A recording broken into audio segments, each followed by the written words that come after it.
Hello' everyone, আপোনালোক সকলোকে মোৰ আনটা ভিডিঅ'লৈ স্বাগতম জনাইছোঁ। আজি নতুন ঘৰখনৰ পৰা ভিডিঅ' আৰম্ভ কৰিছোঁ। আজি আবেলি পৰত বায়ে লৈ আহিছে ওচৰৰ গাঁৱৰ মানুহখিনি ফুৰাবলৈ।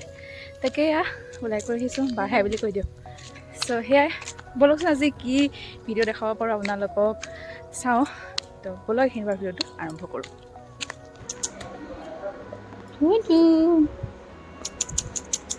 খালি বিস্কুট খালি একদম উঠি গলি শুনি আছো শুনিছ থ হ'ব হৈ গ'লা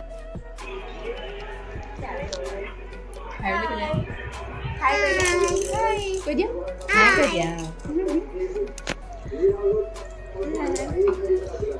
যিহেতুকে আজি প্ৰথম গাঁওখন ফুৰিবলৈ ওলাই আহিছোঁ, নতুন মানুহ নতুন সমাজ, সেয়েহে সকলোৰে ঘৰত ভিডিঅ' বনোৱাটো সম্ভৱ নহয়। এয়া আমাৰ ছাইডৰে বৌৰ ঘৰ হয়। বৌৰ ঘৰত আগৰ পৰাই মোৰ ভিডিঅ' চাই, সেয়েহে এয়া কণমানি দুজনীক দেখাই দিছোঁ, আপোনালোকৰ লগত চিনাকি কৰাই দিছোঁ। আৰু বৌৰ ঘৰত আহি পাই ধুনীয়াকৈ এয়া দেখিছে নহয়, চাহ লুচি ভাজি খাবলৈ দিলে। আৰু বৌৰ এই কণমানিজনী যে ইমান বেছি টকটকীয়া, আপোনালোকে কথাবোৰ শুনকচোন। হাই দিয়া এইখিনি ধুনীয়া উঠিছে, হাই বুলি এইখিনি কৈ দিয়া। এইপিনে হাই বুলি কৈ দিয়া।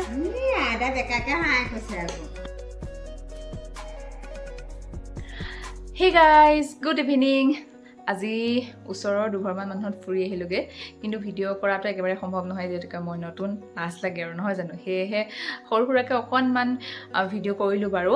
আৰু এয়া মোৰ ভাগিন দাঁতকেইটা চাওঁ, দাঁতকেইটা খোলা হৈ আছে, পাৰ গঁৰাল বনি আছে, দাঁতকেইটা দেখিছে নহয়। বাৰু যিখিনি নহওক, ফুৰি কৰি আহি ঘৰ পালোহি। এতিয়া ড্ৰেছ চেঞ্জ কৰোঁ আৰু আজি ভাবিছোঁ বইল মাংস বনাম। নতুন ঘৰখন মই বইল মাংস বনাই খুৱাইছিলোঁ, বহুত ভাল পাইছে। আজি যিহেতুকে বাহঁত আহিছে, সেয়েহে বাকো বোলো বইল মাংসৰ অকণমান সোৱাদটো দিওঁ, কেনেকুৱা পাই নাজানো।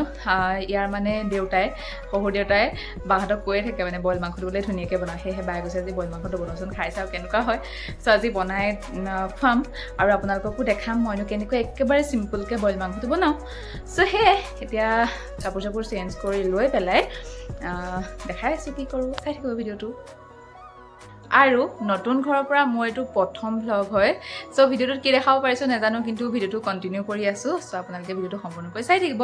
আৰু যিসকল প্ৰিয় মোৰ চেনেল নতুনকৈ আহিছে, তেওঁলোকে চেনেলটো ছাবস্ক্ৰাইব কৰি দিব।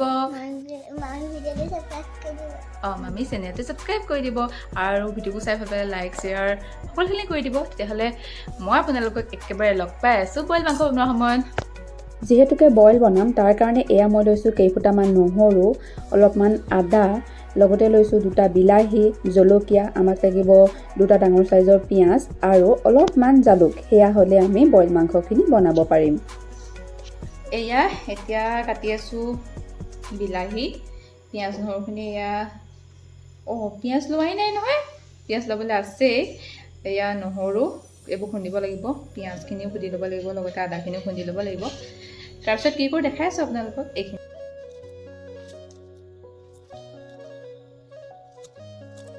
এতিয়া বইল মাংসখিনি বনাবৰ কাৰণে মই বিলাহী 2টা কাটি ল'লোঁ, পিঁয়াজ অকণমান কাটি ৰাখিছোঁ আৰু বাকীখিনি আদা নহৰু ভালদৰে মই থেতেলিয়াই ল'লোঁ। এতিয়া গেছৰ ওপৰত কেৰাহী পাতি, কেৰাহীত মই কোনো ধৰণৰ তেল দিয়া নাই, তাতে মই এয়া মাংসখিনি দি ভালদৰে বগা হোৱালৈকে ভাজি ল'ম। পিছে এইখিনিতে ভুলতে এটা মিষ্টেক হৈ গ'ল নহয়, মানে মাংসখিনি আনোতেই বায়ে নিমখ হালধি সানি পেলাই থৈ আকৌ আমি এঘৰ মানুহত ফুৰিবলৈ গৈছিলোঁ। বায়েতো মই বইল মাংস বনাম বুলি গম নাপায়, আৰু বইল মাংস বনাওঁতে হালধি দিয়ে নিদিয়ে গম নাপায়, সেইকাৰণে হালধিটো সানি দিছিলে। পিছে মই হালধিখিনি ভালদৰে ধুই ল'লোঁ বাৰু, তথাপিতো হালধীয়া ৰংটো থাকি গ'ল বাৰু। যিখিনি নহওক, খাবলৈ সেই একে টেষ্টে উঠিব হালধি দিলেও, কোনো কথা নাই। এয়া ভালদৰে মাংসখিনি মই ভাজি ল'লোঁ বগা হোৱালৈকে। চাওকচোন, মানে মাংসৰ যিখিনি তেল হওক বা মাংসৰ যিটো কেঁচা ভাৱ, সেইখিনি যোৱালৈকে ভালদৰে এই মাংসখিনি ভাজি থাকিব লাগিব। মাংসখিনি প্ৰায় 7-8 মিনিট ভাজি লোৱাৰ পিছতে ইয়াতে মই বিলাহীখিনি যোগ কৰিছোঁ। আৰু বিলাহীখিনি দি লোৱাৰ পিছতে ইয়াতে মই যিখিনি পিঁয়াজ আদা নহৰু ভাজি ৰাখিছিলোঁ, সেইখিনিও অলপমান দি দিছোঁ আৰু প্ৰায় 2 চামুচমান পিছত দিবলৈ ৰাখি থৈছোঁ। আৰু এতিয়া ভালদৰে গোটেইখিনি মই ভাজি থাকিম। তাৰপিছত পিছত কি কৰিব লাগে আপোনালোকক দেখাই আছোঁ বাৰু। আৰু এইখিনিতে এটা কথা কৈ থওঁ, বইল মাংসটো সকলোৱে বনায় বা বহুতেই বনাব জানে, নিজৰ নিজৰ ষ্টাইলটো বেলেগ। মই কি পদ্ধতিৰে বনাওঁ সেইটোহে মই আপোনালোকক দেখাইছোঁ। মাংসখিনি পুনৰ 5 মিনিটমান ভাজি থকাৰ পিছত এয়া দেখিছে নহয়, বিলাহীখিনি ধুনীয়াকৈ গলি গৈছে, পিঁয়াজ আদা নহৰুখিনিও গলিবলৈ ধৰিছে। এতিয়া এইখিনি সময়তে মই ইয়াতে প্ৰায় 1.5 চামুচমান জালুকৰ গুড়ি এড কৰিম।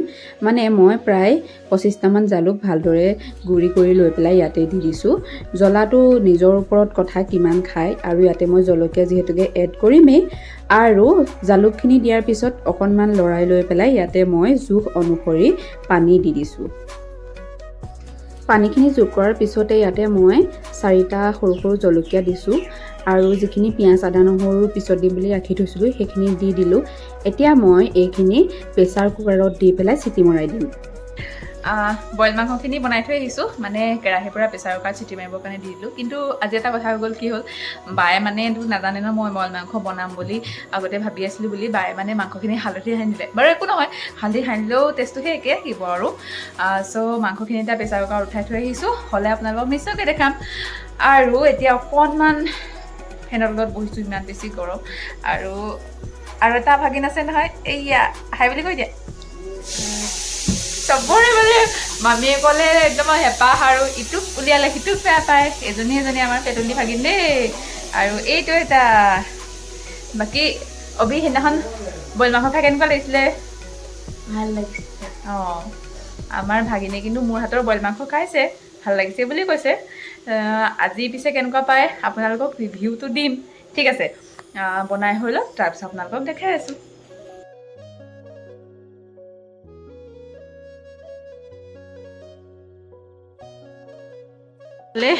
বায়ে বনাই আছে মাংস, এইয়া টেষ্টি মাংস।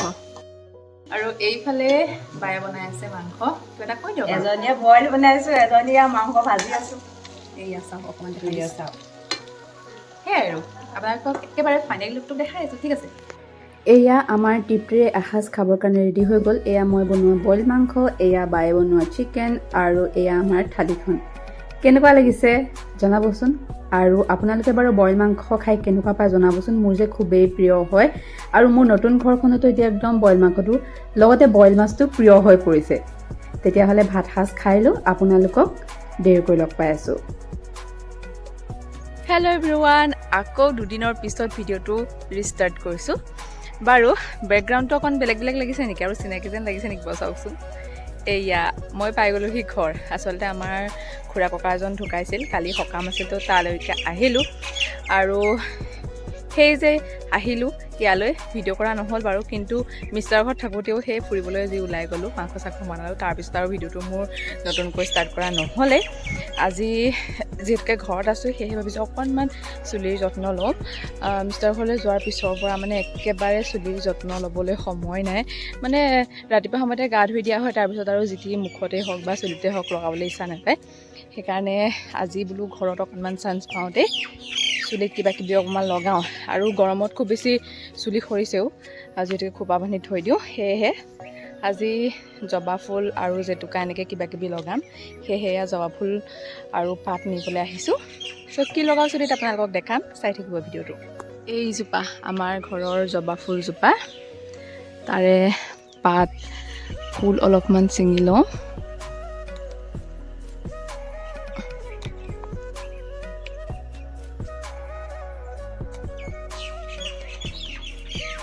এইখিনি জবা ফুল পাত ধুনীয়াকৈ ছিঙি ল'লোঁ। আৰু আমাৰ এইফালে চাওকচোন, ধুনীয়াকৈ কঠীয়া ৰুইও শেষ হৈ গ'ল।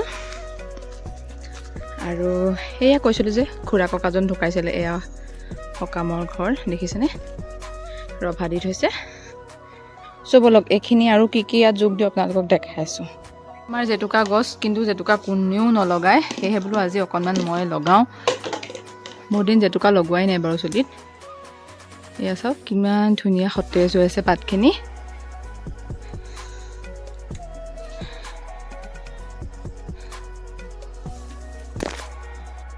চ' চুলিত হেয়াৰ মাস্কটো লগোৱাৰ আগতে বোলো পেট পূজাটো কৰিলোঁ। এয়া লুচি, আলু ভাজি লগতে জেলি খাই ল'লোঁ। আৰু এইফালে মই লৈ ল'লোঁ চাওকচোন জেতুকা লগতে জবা ফুলৰ পাত আৰু জবা ফুল লগতে এটা এল'ভেৰাৰ পাত লৈ লৈছোঁ, ঘৰৰে এল'ভেৰা দেই এয়া। তাৰপিছত গোটেইখিনি ভালদৰে ধুই লৈ মই মিক্সিৰ বাতিত ভালদৰে ভৰাই ল'লোঁ আৰু গোটেইখিনি পিচি পেলাই মই এয়া পেষ্টটো বনাই ল'লোঁ আৰু এয়া এটা বাতিত ট্ৰান্সফাৰ কৰি ল'লোঁ। আৰু এতিয়া চুলিত লগাবৰ কাৰণে হেয়াৰ পেকটো ৰেডি হৈ গ'ল। এতিয়া হেয়াৰ পেকটো চুলিত লগোৱাৰ আগতেই মই হাতত গ্ল'ভছযোৰ পিন্ধি লৈছোঁ, কাৰণ জেতুকাৰ ৰংবিলাক নখত বৰ বেয়াকৈ লাগি যায় আৰু হাততো লাগি যায়, সেয়েহে বোলো গ্ল'ভছযোৰ পিন্ধি লওঁ। তাৰপিছত ধুনীয়াকৈ চুলিখিনি আঁচুৰি লৈছোঁ মই দেই। এতিয়া চুলিৰ এটা ছেকশ্যন লৈ এই হেয়াৰ পেকটো লগাই ল'ম। এতিয়া এই হেয়াৰ পেকটোৰ কথা মই আগতেও কৈছোঁ, নক'লেও হয়তো বহুতেই জানে, তথাপিতো মই আকৌ কৈ দিছোঁ যে জেতুকাই আমাৰ চুলিত কেৱল ৰং দিয়ে যে এনেকুৱা নহয়, আমাৰ চুলিখিনি মজবুত কৰাত সহায় কৰে গুৰিৰ পৰাই।